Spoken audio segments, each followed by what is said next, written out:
We have Tim Alexander here, a geopolitical military analyst, and the interview in the first hour we had with Bill Salas, I want to kind of do some corrections and some updates. And, of course, believe it or not, the top expert in the world that I've ever contacted with and have on regularly for military analysis of hardware, military strategy, and connecting that to the geopolitical is Tim Alexander. More knowledge in these areas than Gerald Celente, Joel Skousen, or anybody else I've interviewed anywhere. That's a great compliment. Those two guys are brilliant. Thank you. Yeah, well, you have your specific area of expertise that is par excellence. Now, I got to explain why that's important, because you raised up before the break a very important statement that the number 3 man in our government, the head of the State Department, Mr. John Kerry, has disappeared from sight. Now, the story was that somehow he did something to his leg. And he ended up having to have surgery. I guess he was on a bike or something. They said he had a bad bike accident. But he's disappeared from sight. And what I heard is there was something much different than that actually that really did happen that was much more nasty. So I'd like you to kind of open that 6 foot plus can of worms. Of course, tall enough to because massive can of worms, and it's part of what I call bizarro world, and I can give you, after the first segment, lots of examples of the bizarro world, but let's look at this one. Okay, John Kerry is known to like the bicycle. He has a 10-speed he takes with him, and supposedly he was in the Swiss Alps in the midst of all these negotiations for the agreement on the Iranian nuclear power plant and all that. Okay. So he hits a curb, and he falls off his bike, and he breaks his leg really bad, and they airlift him via helicopter to a Swiss hospital, and then they put him on a C-17 U.S. Air Force transport plane. And by the way, they have containerized hospitals they can put in there. And they fly him to the United States, and he's going to have surgery at the same place he had his hip replaced a couple years ago. Okay, that was 10 days ago. Now, let's look at red flags. Right before, literally about a day before this accident took place, in the ranking in the State Department, you have the Secretary of State, Deputy Secretary of State, Undersecretaries, and Assistant Secretaries of State, and then Deputy Assistants and so forth. Nuland, who is the wonderful lady who created the mess in the Ukraine. With the foul mouth, right? She had a rather foul mouth when she's talking about Europe, etc. Well, she's a monster. She's a neocon and married to one of the biggest neocons. Anyway, anything for Israel, including blowing up the world and getting us all killed. Including Israel, by the way, too, because they're not going to go down nicely. They have a...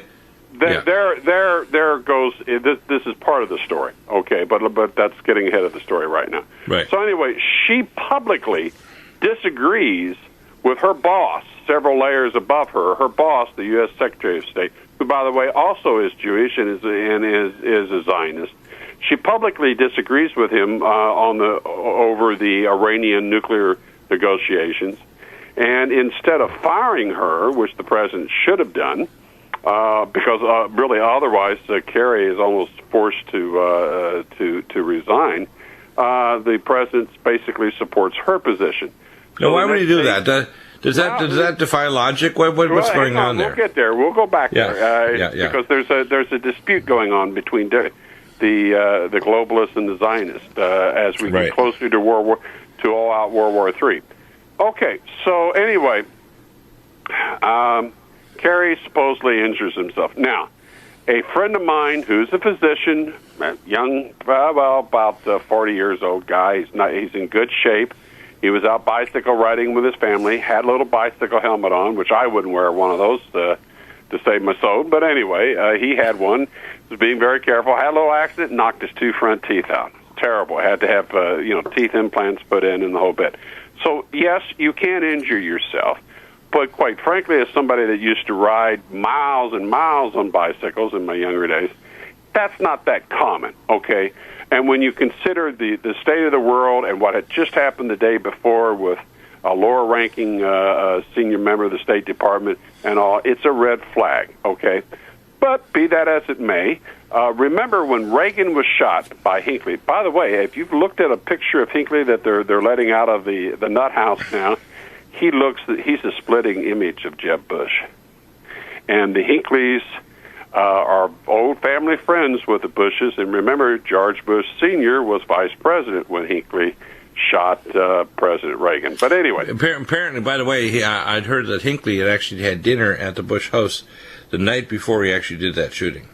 Yeah, well, could be. It also, that's a little more than coincidental, isn't it? Yeah, and the vice president was having lunch with his father when it happened. Yeah. But anyway, exactly. So that whole thing is something was deeply rotten. But President Reagan almost died, and I've seen the Reconstruction movie, and I think it's probably correct. They didn't see the entry wound, and it was an exploding bullet, but it didn't explode. That's what saved his life. But 2 days later, out comes a photo of Reagan and Nancy and Ronald Reagan in the hospital room. He's smiling. Basically, they put a photo out that said he's still kicking, he's still alive. Okay. Right. Now, we haven't seen that with John Kerry. 10 days. What I heard from my sources, and I don't know if this corroborates what you found, is that there was an attempted assassination of John Kerry, and it was more than just a leg. I know. Okay, but give me another second before I get into that because this is a multifaceted can of worms. Okay, right. So 10 days. Now, they don't have to invite a flock of reporters into his hospital room. They can have a State Department photographer come in with a still camera, and he can look at it and smile and take a picture. Or they can, a State Department photographer with a video camera can come in. He can look at the camera, smile, and wave. Okay, he's alive and kicking. Now John Kerry has a really good what I call when he actually looks happy, which is very rare. He actually has a very good what I call Lurch smile from the Addams Family, because he looks like Lurch from the Addams Family show. Years ago. On my blog yesterday, I posted a link that showed before and after pictures of the facelift lift he had a couple years ago. But anyway, so 10 days, and they have yet to publish even a still photograph of this man. But even more important, you don't hear about this in the mainstream media. He's been disappeared, okay? Now, This is a big red flag. Okay, now let's get back to some scenarios what may have happened. Initially, there was this report by, guess who, Shasha Fall, who is not the Irish nun kind of person. It's really a guy, I think, living in Florida. Exactly. And he's totally uncredible. There's no credibility to his reports at all. He came out and said John Kerry had been meeting with a group of ISIS people, and they had smuggled in a weapon, and there was an assassination attempt. Now, hey, that might happen. That may happen. I don't know, but I don't. I'm not about to give much credibility to that particular source, and I think most people in the alternative media feel the same way. So, it's been kind of up in the air. The alternative media hasn't really known exactly what to do with this. But when we come back, I got two or three questions I think that might, as I say, dissect this mess and untie the Gordian knot. Yeah, absolutely. When we come back, amazing program. Listen closely, because when we open up this knot, it's going to explain what's going to happen shortly with Israel, the war in the Middle East, and much more. A couple of questions, quickies.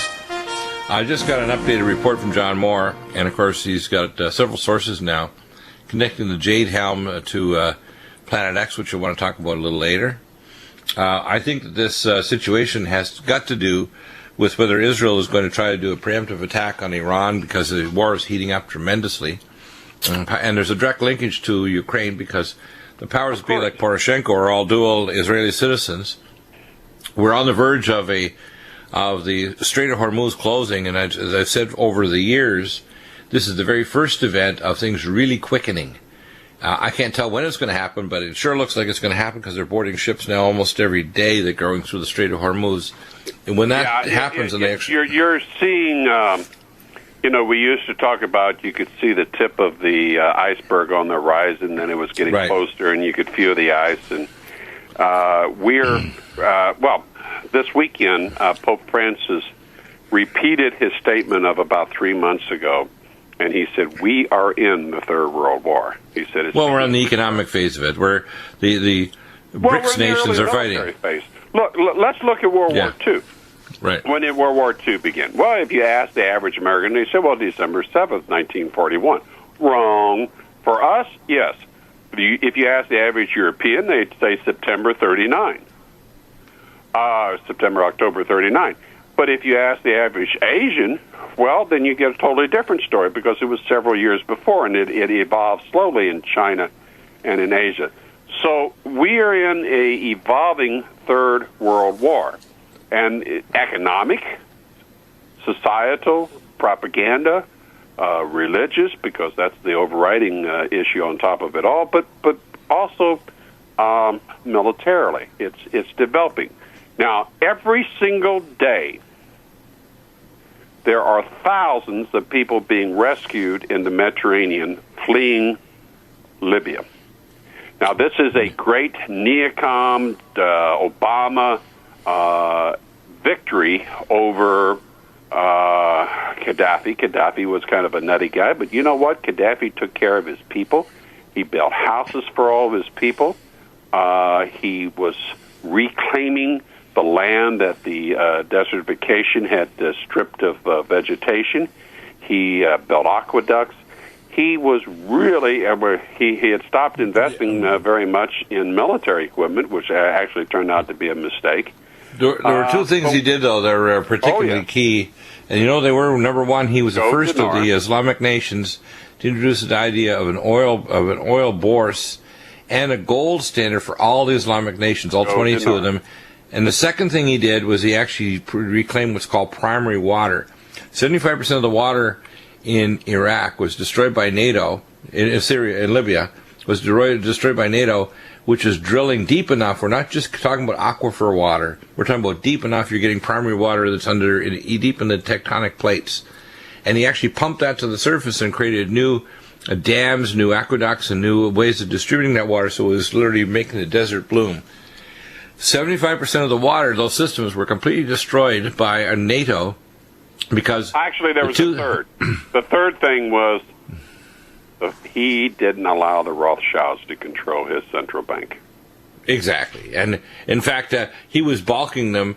The Rothschilds, the only other countries doing that was Cuba, North Korea, and Iran. And Libya, when they balked them and they actually were talking about setting up an oil bourse and a gold standard for all the Islamic nations, they really went after him, because people need to realize he was kind of...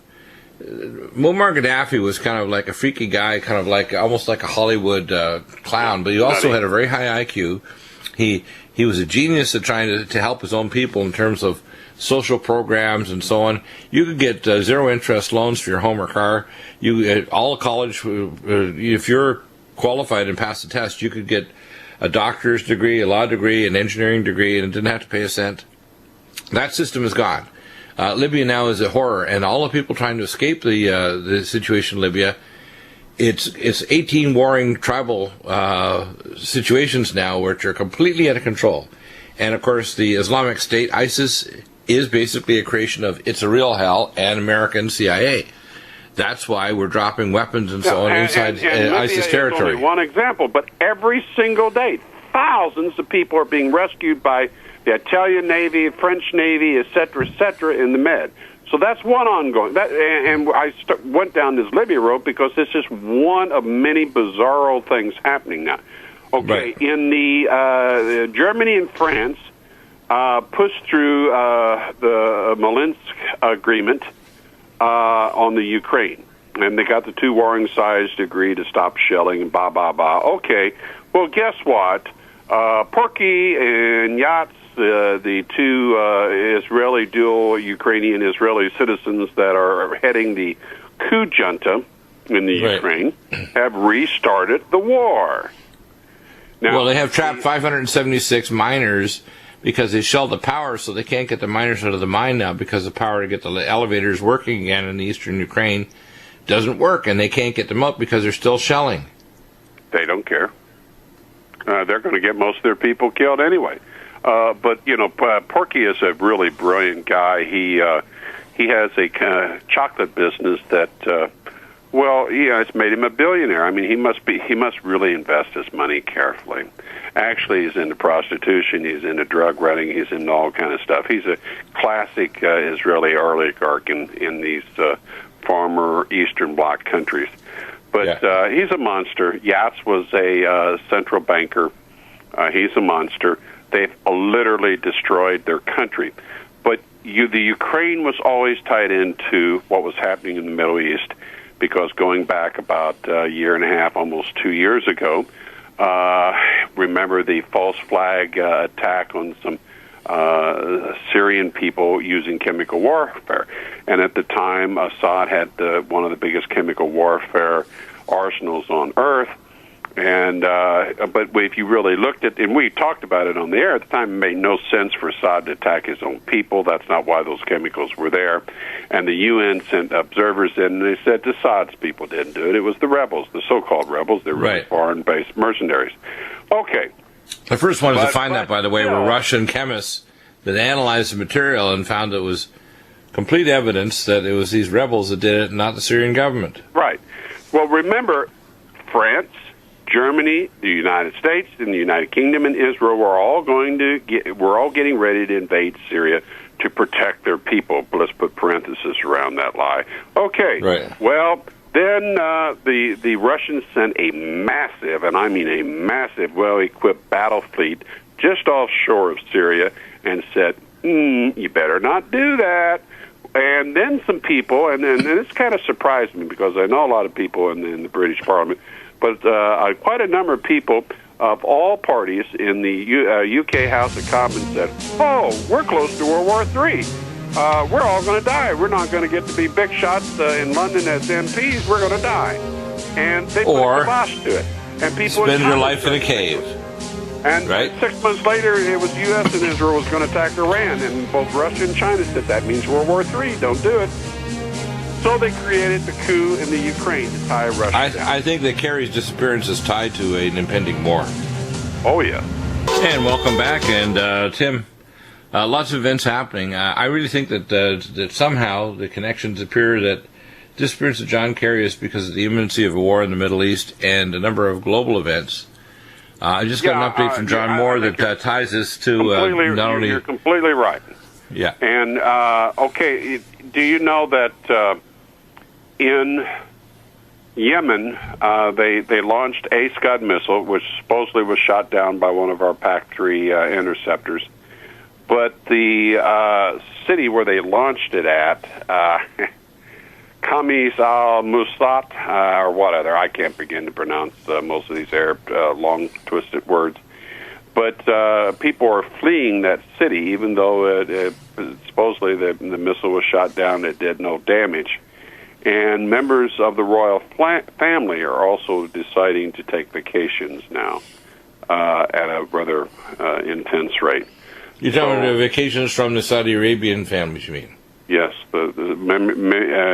Veterans Today is reporting that quite a number of members of the Saudi royal family have left the country. But keep in mind, there's about 1,000 princes, and who knows how many princesses there are. Right. But anyway, this is building, okay? And one of the signs that it's building in the Middle East, besides what's happening there, is the fact that they suddenly have turned the burner back on under the Ukraine. And we have said to Russia more than once, we'll swap you the Ukraine for Iran and Syria. In other words, we'll arrange for the coup junta to collapse, and you can just move in and take over Ukraine. We won't raise too big a fuss, but we'll wipe out Assad and take over Syria, and we'll wipe out Iran, and we don't want a fuss from you. And the Russians have said, no, we're not playing that game. And when you really analyze that game, that's very much that's a Hitler, an imperial Japanese thing, aggression, wanting to expand, more living room, more, we need more territory. And that's unacceptable. And the Russians and Chinese are vehemently saying that. Now, a few days ago, the Iranians announced that they are, in fact, sending in not only special forces, but probably they're going to send in multiple divisions into Syria. Syria lost a key military base on the road to Jordan from Damascus within the last few hours. But it's a war. Things go back and forth. The attacks on Syria have been getting a lot worse. But so far Syria is holding, and of course the Iranians are jumping in with both feet now. Things are getting worse. The determination of the Netanyahu government to have their general Middle East war, to wipe out Iran, to take over Syria, is intense. They're basically now preparing for combat with Hezbollah. And, the last time they tried that, Hezbollah handed them their butt on a platter. Well, the reason they're very simple. The Israeli tanks didn't realize that the Russians had given them tank-killing weapons that a man running along the mountain. You did, but obviously the Israelis with their excessive and unreasonable hubris. And I spoke in the first hour with Bill Salas, and I explained to them the fact that I took care of employees working at White Sands Missile Base in Vandenberg on U.S. Missile Defense Command, and we have multi-layers of anti-missile systems. And I have to explain this. The Green Pine radar system and the Iron Dome will not protect against a conventional missile attack, but we have what's called kinetic weapons that are directed energy laser weapons like Star Wars. They hit with a pulsed laser, high-energy laser, and/or directed energy, what's called plasma weapon. And they have these now deployed on American naval ships and naval carriers. So they recently did this exercise with the French nuclear submarine, and our entire Navy was basically taken out by one French nuclear submarine in this war game simulation just a month or so ago. Well, they took out a carrier battle group, which is... right, with just with one sub. With four or five Aegis class. Yeah, but here's the classified side of this. We now have on our subs, not just the Phalanx system, which was developed in Montreal, Canada, by the Canadian Oricon Industries. We now have what's called laser and plasma weapons that can hit a target or missile or high-velocity Yukon hypersonic cruise missile or Alexander or the Hoot supercavitation torpedo. We now have these energy weapons that will create, in a sense, a force shield around any of our large carrier groups. Yes, but... And I don't think they've deployed them in Israel. In fact, here's the point. The time window to deploy them properly, and because they started doing more advanced investing just last year on Iron Dome. They actually had a private group, because the American government gave $180 million in the first investment lot to try to expand this system. The system doesn't exist right now with these directed energy weapons to protect Israel. I think Iron Dome was always more of a joke. Right, it's a joke. And the fact is, and I know this from talking to people working at White Sands and Vandenberg, and I asked them back in 1994, 95, I said, no, how accurate is the system? He said, well, if we know the missile's coming, we've got about 10 to 70%, depending on where it is in the Pacific Ocean or whatever, of hitting it. And I said, what about if you got like 3 missiles or 10 missiles? He said, well, we'll probably have a hit ratio of maybe 10%. I said, so instead of 12 really deads, you're 11 really deads. Because if you have thousands of missiles or multiply targeted warheads, just like the Russian missile systems, like the Satan is the old one, and then you have a new replacement for the Satan. These are very large nuclear weapons that are multiply targeted, and since the usually project 10 per war, 10 right, and by the way, since the American project, it was put through the London-based company that set up what's called the low Earth orbit satellites called Iridium. We transferred technology to the Russians and Chinese, so that the reason why they had to have such a high yield nuclear weapon is they had very poor targeting technology until we gave it to the Chinese and Russians on purpose, including satellite uplinks in Russian and Chinese territory. We gave them the technology through a dummy company in London.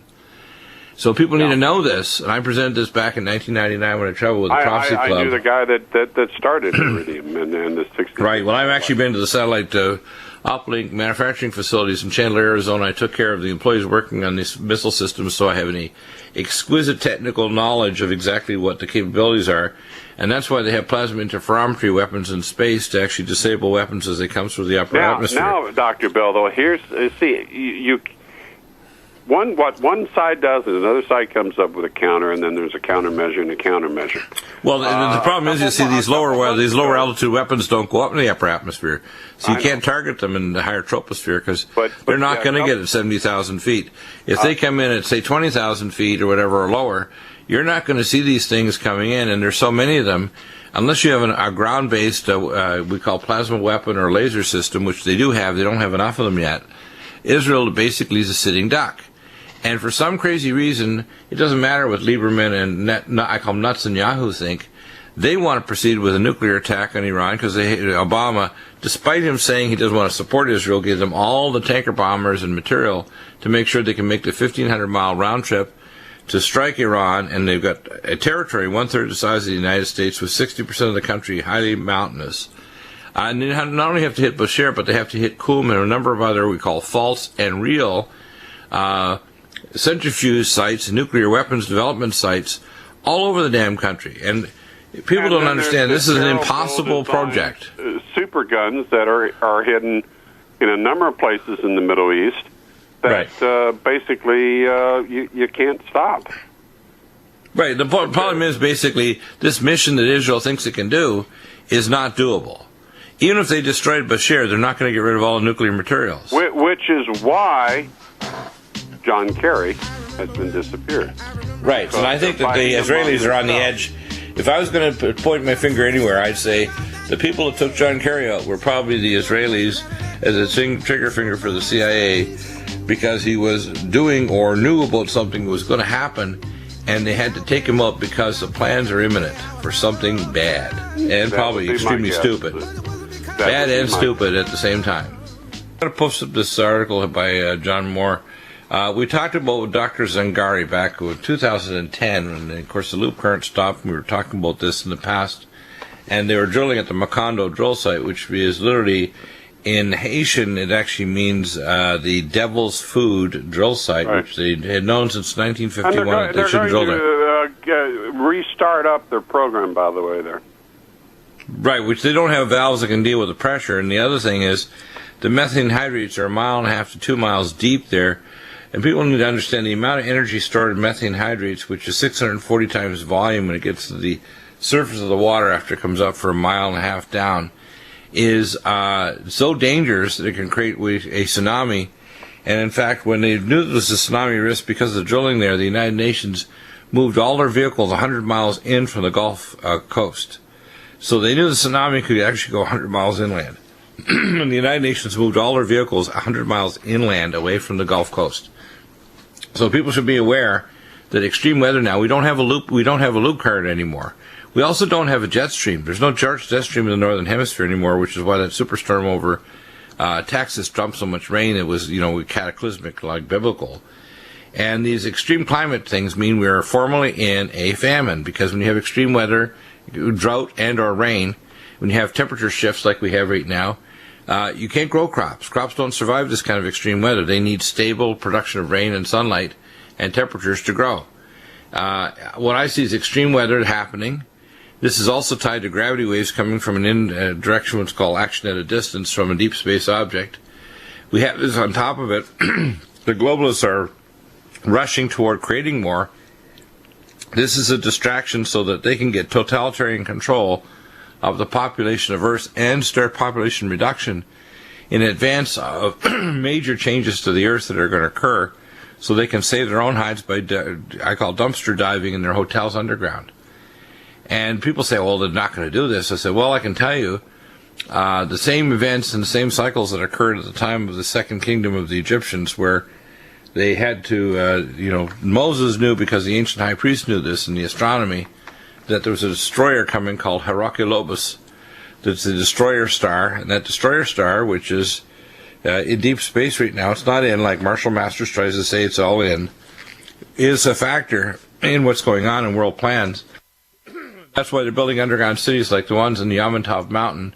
There's 2 facilities there that can store 250,000 people in each one. And the Chinese have built giant cities We had You won't be in 137. them, and I won't be in them, and I doubt if anybody listening to. Well, we don't have a Willy Wonka ticket, the chocolate factory underground. So, so here's the reality. The reality is that it says in Revelation 6, and they shall hide themselves in the deep places in the rocks of the earth from the face of the Holy One of Israel. Guess what? I'm telling them right now, and if you're listening, you are going to, like the movie in the book, The Time Machine, they'll be like the Morlocks that'll be locked down there for 80,000 years, and they'll be entombed there where they'll die. Yeah. So what we're seeing right now is the end of the Aeon. And I believe, and of course, if you look at this Keshe Foundation, and Mike Harris had an interview of the founder. He was an Iranian, born in 1958, plasma physicist, and he has this peace treaty called Peace Treaty for Earth, and he sent it to the Pope and all these people. But will not bring peace. It's only the Prince of Peace, which means it has to be by the Spirit of the Most High God. It says, not by power or by might, but by my Spirit, saith the Lord. If people don't realize that without the Prince of Peace, without God involved, there'll be no peace on this planet, because there's factions, religious factions, and geopolitical and financial factions, that if there's a peace treaty, as it says in the book of Acts and Hosea, when they shall say peace and security, then destruction shall come upon them as of a woman in the pangs of birth. So those birth pangs indicate that the birth pangs are going to start formally this fall after the end of the Shemitah year. I call the Shemitah is going to hit the fan on the Elul 29. And the Keshe Foundation has even stated 3 months, where they start June 21st, which is just a week, July 21st and August 21st, to have a day where nobody shoots guns, nobody partakes of war anywhere on the planet. And then they have a 2-day period on September 21st and 2nd and 22nd, because it's interesting that the 23rd, which is Elul 29, is the end of the Shemitah cycle, when the Jubilee year, the year of restoration or destruction, starts. So I think that this September it will be destruction. Right, and what's going to happen is our nation is being led by a Haman, by a destroyer called Obama, I saw an actual clip of a bunch of Egyptian generals banging the table and angry that Americans aren't getting it, that Obama's destroying this country. He is. They've stripped religion from the military. They're forcing sexual perversion. The government is basically supporting ISIS and ISIL at the same time.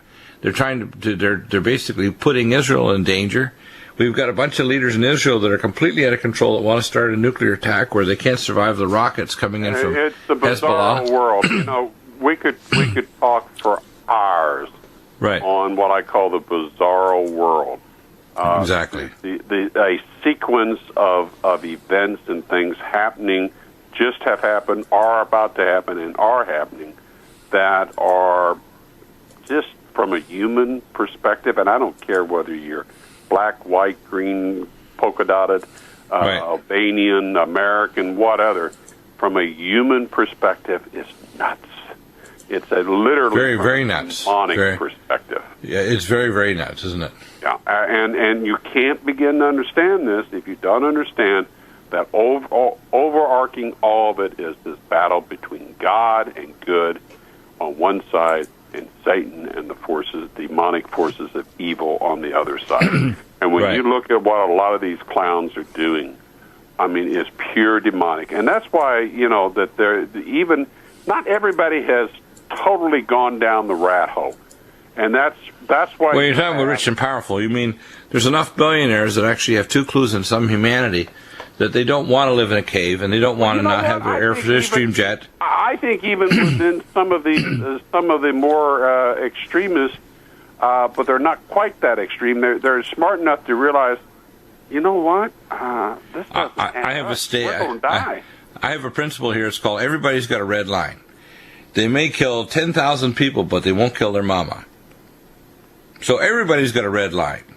They may kill everybody of a different skin color, but they won't kill their own race. They may kill everybody else on the planet, but they won't kill their brothers and sisters. Everybody's got a red line. And the fact is, some of these red lines are, hey, there's sort of very decent billionaires out there that actually have humanity and are really concerned and are freaked out because they're in the know that many of the people with the levers of power are completely satanically driven. This is not just stupidity. This is malevolent, suicidal, omnicide, I call it, where they're not just suiciding themselves, they're suiciding civilization and the biosphere itself and the entire planet. That's right. And the other people, like you said, I mean, people of all moral levels who are wealthy and powerful, from those who are really pretty rotten but not quite that rotten, to those that are pretty decent people. They just happen to have a lot of money. There's a lot of those people saying, hold it, this is nuts. We're not going to, this is going to destroy us all. They're going to blow this whole planet apart. Well, God's going to restrain it. It says, that's those days were short and no flesh would survive. So God's shortening the days. In other words, he's going to blot out the sun. It says 1/3 of the sun and the moon will be blotted out, which means we're going to have a meteor shower that's going to blot out the sun, and it's going to be in such a position as the Earth rotates, it's actually going to be interposed between the Earth and the sun. That's actually a sign that we're going to have those kind of things, like a meteor storm that's going to blot out the sun and the moon. It has to be large enough to actually blot out 1/3 of the sky. So I hope it wakes up a lot of people. It may be too late to physically stop the evil people that are creating this, but at least if people would wake up and turn their hearts, their minds, their souls to God, they will be saved. But if you, in the end time, if you walk away from God with all that he's showing you, trying to save you eternally, you're lost. You've been the big one. Most definitely, things are heating up. I tell people, get yourself on the nutraceuticals to take care of your health. Get yourself prepped up spiritually and physically. Get yourself out of the big cities. Get yourself ready for a power blackout, because the very first thing, if it's not done by a CME or a cyber attack because we're in impending war, the government, and I know this from a fact, that all Western nations, the very first thing they're going to do if there's a major, if you want to call it false flag, is the government will shut off the internet and the grid. That's right. The grid's going. Bye. If you don't have alternative power, believe me, it's going to get rough. Believe it or not. We're not making this up. It's going to get rough. You're right. We've got